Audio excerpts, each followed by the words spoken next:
Hello అండి, అందరికీ నమస్తే అండి. చూడండి, నేను ఒక మొక్కను చూపిస్తున్నాను, జాగ్రత్తగా మీరు గమనించండి.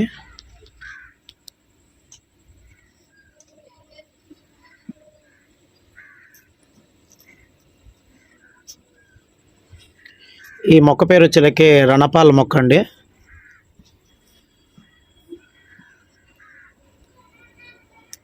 ఫస్ట్ నేను కూడా దీని గురించి నాకు అంతగా ఐడియా లేదు. అయితే నాకు తెలిసినటువంటి వాళ్ళు ఒక సలహా ఇచ్చారు. ఇది కిడ్నీ స్టోన్స్కి చాలా బాగా పనిచేస్తుందని. మరి మొక్క రోజు ఉదయం పూట అలాగే సాయంత్రం పూట తినే ముందు 1 గంట ముందు తింటే కనుక చాలా బాగా పనిచేస్తుందని చెప్తా ఉన్నారు. అయితే ఫస్ట్లో నేనేం కూడా నమ్మలేదు, కానీ తర్వాత సరే నేను కూడా ప్రయత్నం చేశాను. ఒక వారం రోజులు తిన్నానండి. తిన్న తర్వాత మంచి రిజల్ట్ కూడా వచ్చింది.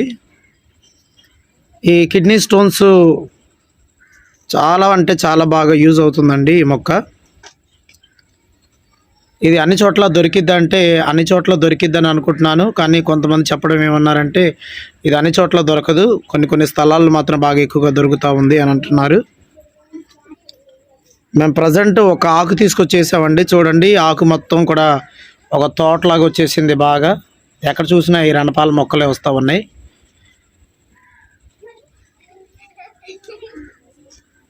వాస్తవానికి రణపాల కంటే కొండపిండి ఆకు కూడా చాలా బాగా పనిచేస్తుందని కొంతమంది చెప్తూ ఉన్నారు. కొండపిండి ఆకు మొక్క కూడా మా దగ్గర ఉందండి. చూడండి, ఇదంతా కూడా కొండపిండి మొక్క.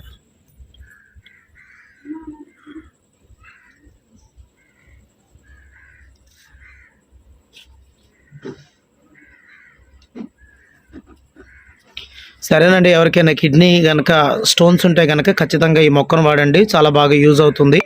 పరగడుపున ఉదయం మరి తింటే చాలా బాగా పనిచేస్తూ ఉంది.